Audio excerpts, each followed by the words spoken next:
예수님께서 베드로와 야고보와 요한을 데리시고 높은 산에 올라가십니다. 보통 사람들이 변화산이라고 얘기를 하는데 그거는 정확한 명칭은 아닙니다. 사람들이 그냥 부르기 편하게 부르는 거지 그냥 높은 산이다라고 말씀하고 있습니다. 보통 높은 산이 변화산이 이 변화받은 산이 어디였느냐라고 말할 때 헬몬산 근처다라고 말하는 그런 설이 있는데 정확하게는 알 수가 없습니다. 자, 어쨌든 많은 제자들이 있었지만 특별히 세 제자만 데리고 높은 산에 올라가십니다. 자, 그 산에 왜 데려가신 걸까? 산에 갔을 때 어떤 일이 벌어진 걸까? 2절을 같이 읽어보겠습니다. 2절, 자 시작. 그들 앞에서 변형되사 그 얼굴이 해같이 빛나며 빛과 같이 휘어졌더라. 아멘. 예수님께서 산에 올라가셨을 때 일어난 일들은 얼굴이 해같이 빛났고 옷이 빛과 같이 휘어졌다. 말하자면 얼굴과 옷에서 빛이 났다는 겁니다. 여러분, 이와 같은 현상은 구약에도 있었습니다. 출애굽기 34장 35절에 보면 이스라엘 자손이 모세 얼굴의 광채를 보므로 모세가 여호와께 말하러 들어가기까지 다시 수건으로 자기 얼굴을 가렸더라. 모세의 얼굴에서도 광채가 났다. 빛이 났다. 그래서 너무 빛이 강해서 수건으로 얼굴을 가릴 정도로 그렇게 빛이 났다라고 말씀하고 있습니다. 예수님께서는 이 땅에 인간의 몸을 입고 오셨습니다. 그래서 30년간 인간의 인생을 사셨고 3년간을 메시아의 삶을 사셨습니다. 자, 메시아의 삶을 사시다가 이제 십자가를 지실 때가 되셨습니다. 십자가를 져야 된다라는 것 얼마나 두렵고 떨리는 일이겠습니까? 여러분 생각해 보십시오. 내가 몇 날 며칠 날 예를 들어서 12월 1일 날 고난을 당하고 십자가에 못 박혀 죽을 것이다. 이걸 알고 있어요. 내가 지금. 어떻겠습니까? 앞으로 일주일 뒤에 그런 일이 벌어진다. 어떨까요? 살기 굉장히 두렵겠죠. 일주일 뒤에 내가 끔찍한 그런 고통스러운 죽음을 맞이해야 된다? 총으로 빵 쏴서 죽는 것도 아니고 십자가 밖에서 피가 다 빠질 때까지 있다가 걸려있다가 죽는다. 얼마나 힘들겠습니까? 그런 상황입니다. 여러분, 그런 상황 가운데 예수님께서 십자가를 지시기 위해서 반드시 필요한 것이 있었습니다. 자, 이 변화산의 이 사건은 그냥 있는 것이 아닙니다. 십자가를 지시기 위한 준비 과정이라고 볼 수가 있는 겁니다. 여러분, 변화산에서 어떤 일이 벌어집니까? 얼굴이 화해지고 얼굴이 빛이 나고 옷에 빛이 났다. 그런 역사가 일어났다는 겁니다. 여러분, 얼굴에서 빛이 났다. 무엇을 말하는 것일까요? 여러분, 실제로 얼굴에서 빛이 났을 겁니다. 예수님 얼굴에서 빛이 났을 겁니다. 딱 보는 순간 밝아가지고 눈을 가릴 정도로 얼굴에서 빛이 났을 겁니다. 누구든지 그 빛을 볼 수 있었을 거예요.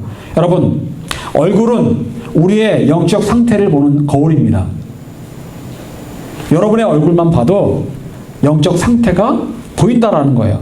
겉으로 보기 괜찮아 보이는 사람이지만 얼굴빛이 어두운 사람이 있습니다.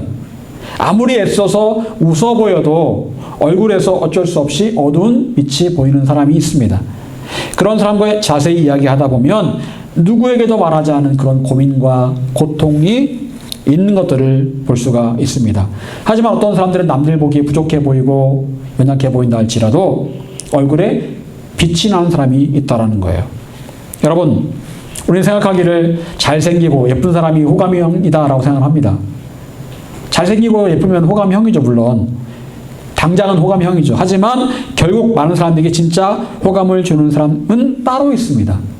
잘생기고 이게 중요한 게 아니에요. 그 사람의 그 마음에서 얼굴에서 빛이 나는 사람이 있습니다. 그런 사람이 진짜 호감형이고 그런 사람이 두고 볼수록 좋은 사람이라는 거죠. 여러분, 얼굴에서 나타나는 그 밝은 빛과 따뜻한 말과 온유한 성품은 그 사람의 놀라운 장점이 되는 거예요. 여러분, 전도는 어려운 것이 아닙니다. 내 얼굴에서 하나님의 빛이 나타나면 누구든지 그 빛을 볼 수가 있습니다. 그리고 여러분에게 그 빛나는 얼굴에 대해서 물어볼 겁니다. 당신의 얼굴을 보니까 얼굴이 참 빛나는데 도대체 그 이유가 무엇입니까? 그때 내가 만난 하나님을 이야기하면 되는 거예요. 그럼 그게 전도입니다. 여러분, 하지만 어떤 사람들은 아무리 입으로 예수님에 대해서 이야기하고 있다 할지라도 정작 그 얼굴에서는 빛이 느껴지지 않는 사람이 있습니다. 얼굴에서 세상 사람들과 다를 바 없는 그런 염려, 근심이 보이고 있다. 빛이 아닌 어둠이 있다. 그렇다면 그런 사람을 통해서는 하나님을 만나고 싶어하는 사람이 없을 겁니다. 여러분, 여러분의 얼굴에 빛이 있습니까? 여러분 어때요? 여러분의 얼굴에 빛이 있습니까? 하나님께서 여러분 안에 계심으로 여러분 안에 빛이 있습니까? 빛이 있어야 돼요. 예수님도 물론 빛이 있으셨지만 모세도 사람이었던 모세도 빛이 있었습니다. 그 빛이 있어야 되는 거예요. 성경은 우리가 빛의 자녀라고 말씀하고 있습니다. 빛 대신 하나님의 자녀이기 때문에 우리에게도 하나님께로부터 온 빛이 있어야 된다라는 거예요. 그 빛은 우리의 얼굴에도, 말에도, 행동에도, 삶 전체에도 있어야 되는 거예요. 그 빛이 있다면 어떤 사람에게 내가 굳이 말하지 않아도 그 모두가 내 안에 있는 그 빛을 보게 될 겁니다. 그 빛을 보게 될 거예요. 빛은 가린다고 가려지는 게 아닙니다. 아무리 어둠이 짙어도 작은 빛이 있으면 그 빛은 어둠을 몰아냅니다. 그 빛은 많은 사람들에게 비치고 많은 사람들을 변화시키는 빛이 됩니다. 여러분이 영적으로 지금 하나님과 연결되어 있다면 여러분에게는 빛이 있을 겁니다. 여러분 어때요? 여러분 안에 빛이 있습니까? 여러분 이렇게 예수님은 밝게 빛나고 있었습니다. 그 순간 또 다른 일이 일어납니다. 그것은 바로 엘리야와 모세가 나타난 거예요. 엘리야와 모세, 구약을 대표하는 인물 엘리야와 모세, 그 세 사람이 무슨 말을 하고 있었을까요? 무슨 말을 했을까요? 무슨 말을 했을까요? 성경 안 나옵니다. 예수님한테 예수님 십자가 지셔야 되는데 잘 지세요.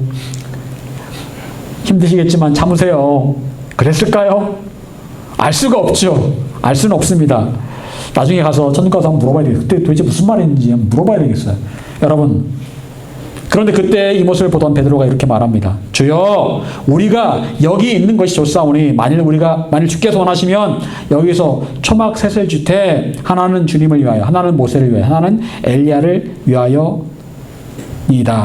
여러분, 베드로는 그곳에서 초막 셋을 짓자라고 말합니다.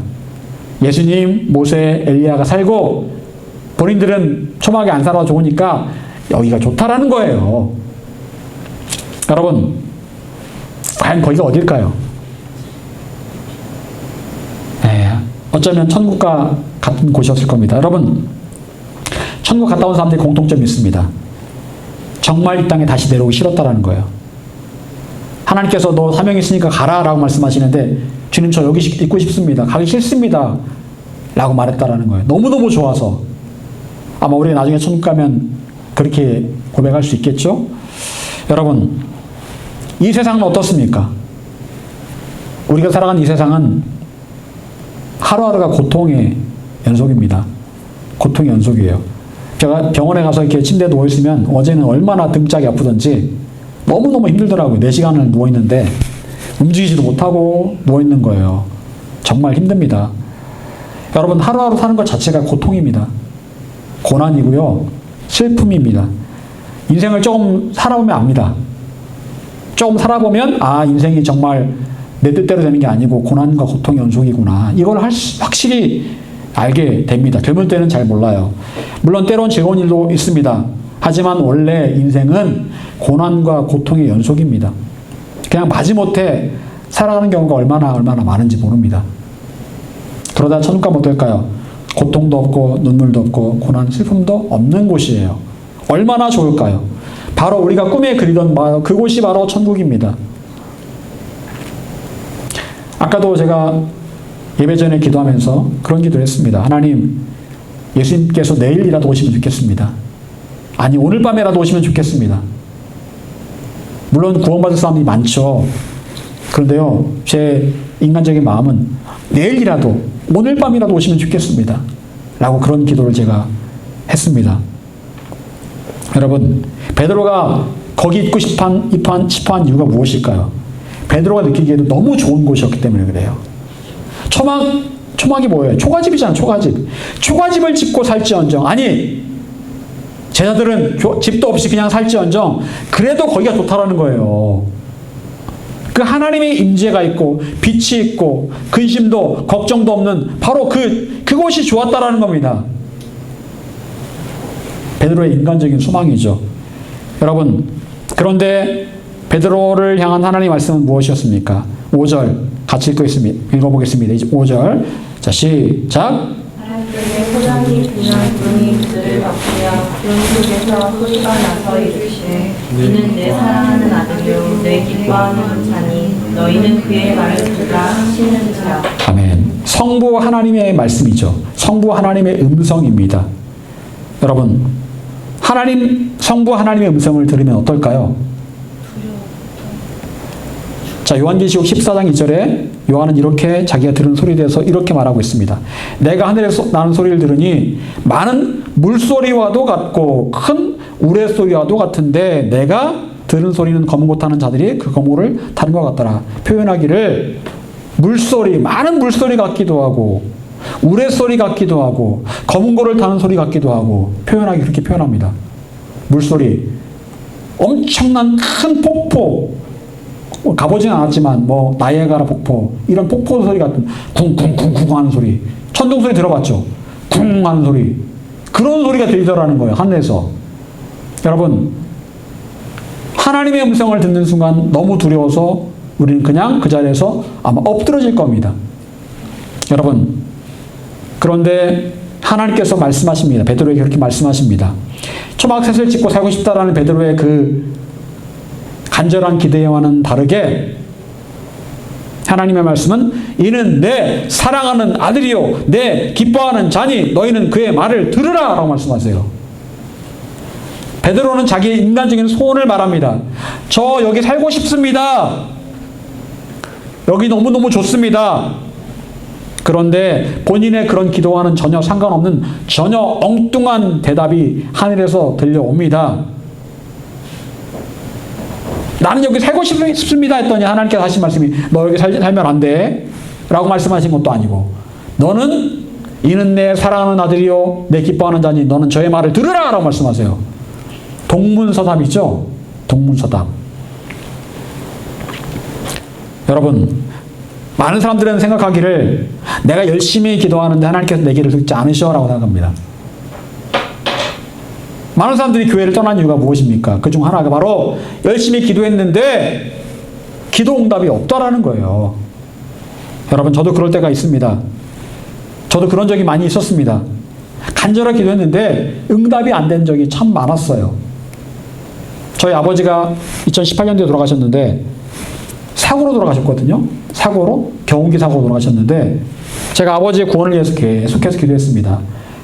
근데 아버지에게 복음을 전했지만 아버지께서 그 돌아가시 몇 달 전 추석 때 거부를 하셨거든요. 나 그냥 안 믿을래 이렇게 말씀하셨거든요.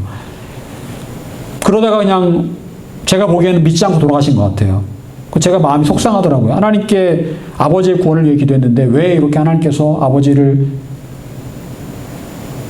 데려가셨을까라는 생각이 드는 겁니다. 믿지도 않으셨는데 아직.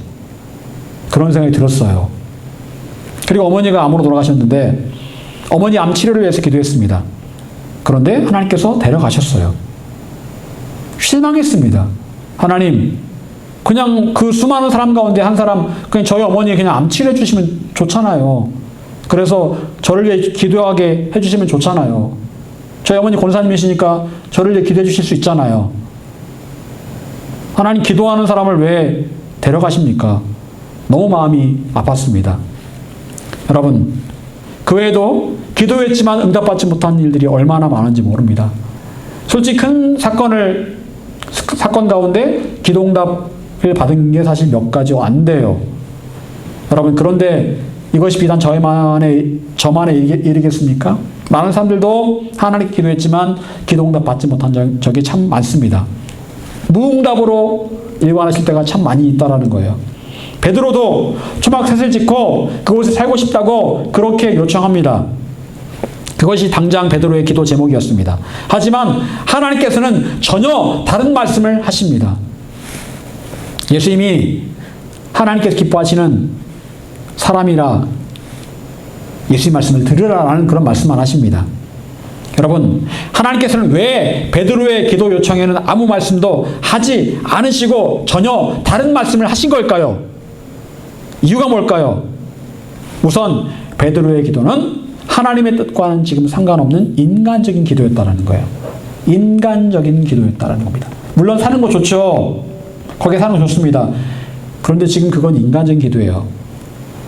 여러분, 하나님의 뜻은 무엇입니까?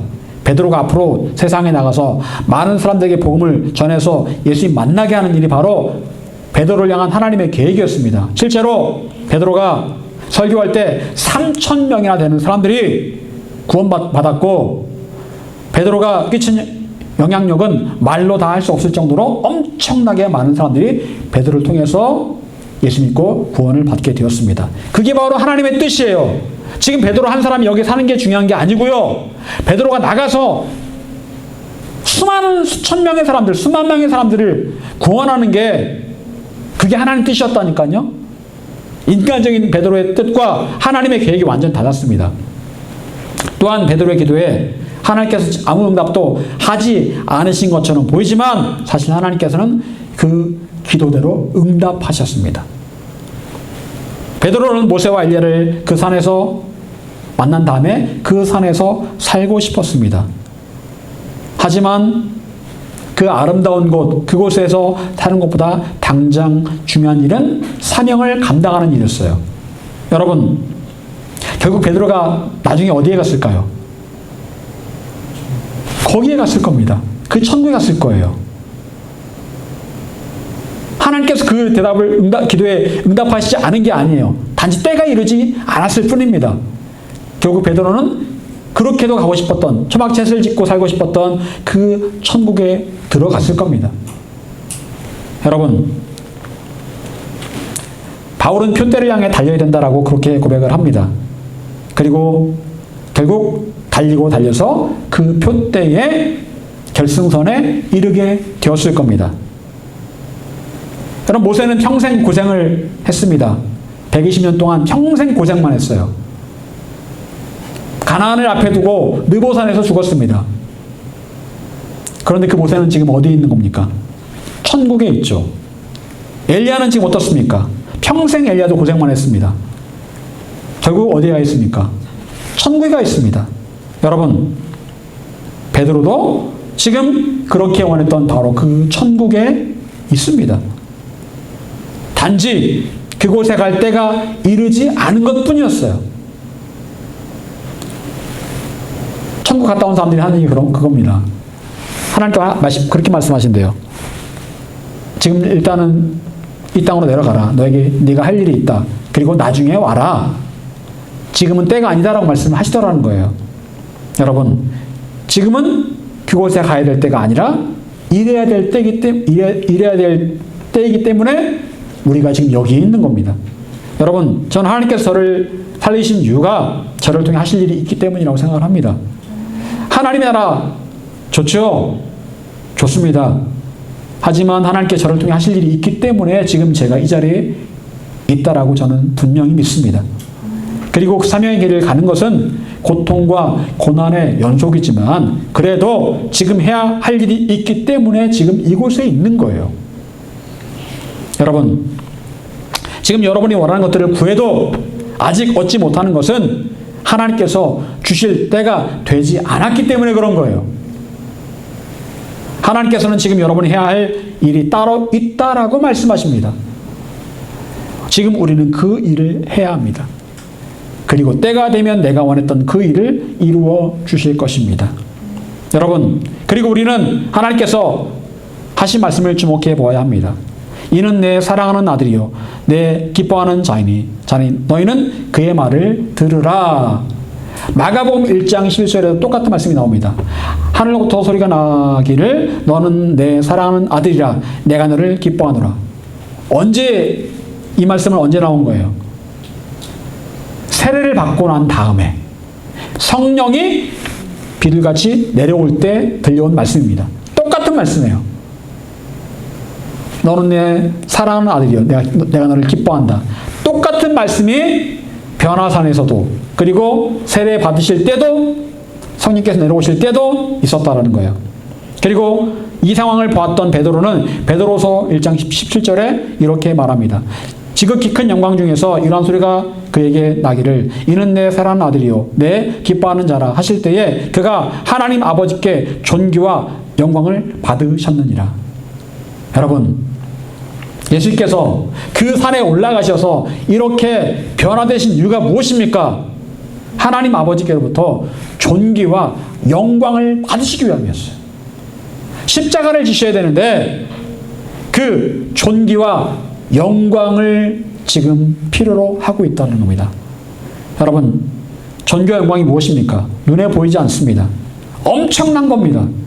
감히 말로 쉽게 표현할 수 없는 하나님의 임재 가운데 경험되는 현상이 바로 하나님의 존귀와 영광입니다. 그것은 기적이라고 말할 수도 있고 초자연적인 역사 가운데 임재하는 그런 현상이라고 볼 수도 있을 것입니다. 논리와 지성, 과학을 뛰어넘는 일입니다. 여러분, 제가 말씀드렸죠. 영광이라는 그 말 단어가 헬라어로, 히브리어로 카보드라는 단어인데 무겁다라는 말입니다. 무겁다. 하나님의 영광이 무겁게 임재하는 거예요.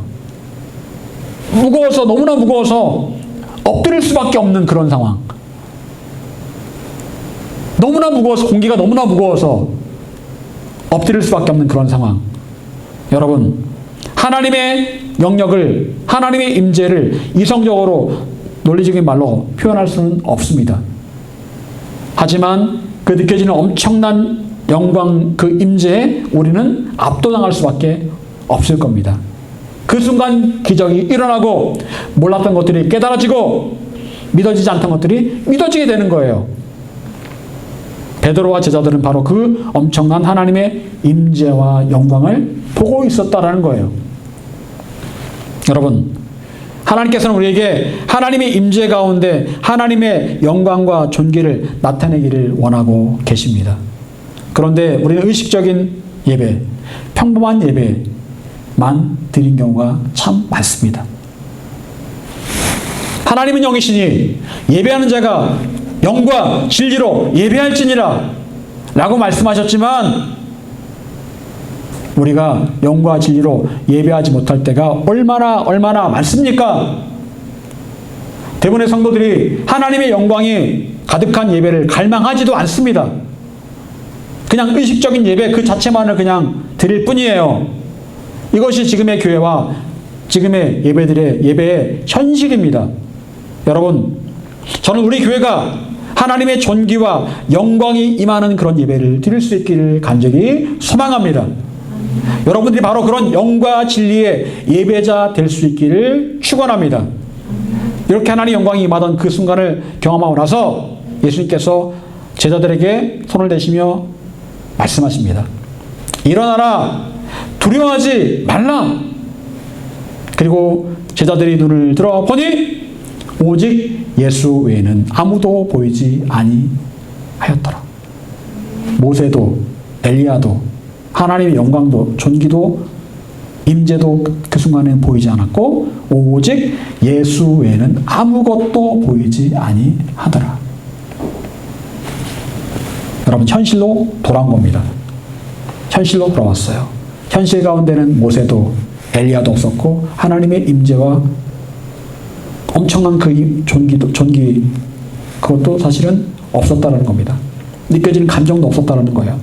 그런데 그 현실로 돌아보니 그들 눈앞에 딱 한 분 예수님만 그 앞에 계시더라는 거예요. 그리고 하나님께서 말씀하신 것은 무엇입니까? 내가 사랑하는 아들이니 내가 저를 보냈으니 너는 저의 말만 들어라 라고 말씀하세요. 이 험한 세상 사명을 감당하기 위해서 우리가 유일하게 보고 들어야 될 분은 바로 예수님이라는 겁니다. 하나님께서 예수님을 통해서 우리에게 말씀하시고 우리에게 힘을 주시고 능력을 주시고 갈 길을 보여주시겠다라고 말씀하고 계십니다. 다른 무엇을 우리가 보거나 들을 필요가 전혀 없다라는 거예요. 그런데 많은 크리스찬들이 여기 기웃 저기 기웃 하고 있습니다.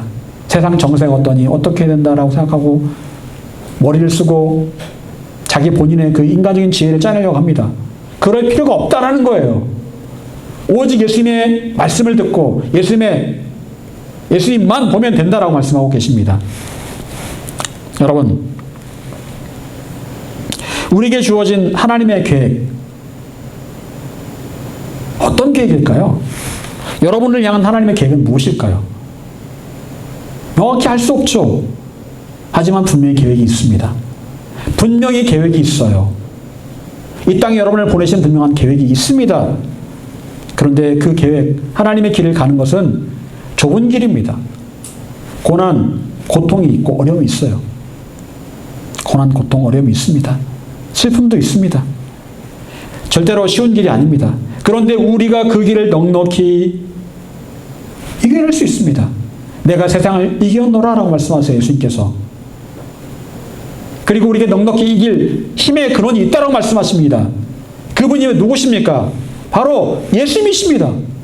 예수님을 우리가 바라보고 예수님 말씀을 들으면 우리가 하나님의 그 계획된 그 길을 가는데 넉넉히 이길 수 있다라고 말씀하세요. 힘들겠지만, 고통스럽겠지만, 어렵겠지만 충분히 이겨낼 수 있다. 내가 너에게 허락한 그 표대를 향해서 충분히 넉넉히 달려가서 그 표대 끝에 있는 그 승리의 면류관을 취할 수 있다라고 말씀하세요. 여러분, 우리는 혼자가 아닙니다. 저는 정말 그걸 요즘 뼈저리게 느낍니다. 나는 정말 혼자가 아니다. 나는 정말 하나님과 함께하고 있다는 걸 제가 뼈저리게 느끼고 있습니다. 여러분, 우리는 꿈꿉니다. 그 나라, 천국을 꿈꿉니다. 언젠가는 가겠지? 갈 수 있습니다. 당연히 갈 겁니다. 하지만 우리의 눈앞의 현실은 아득해요. 힘듭니다.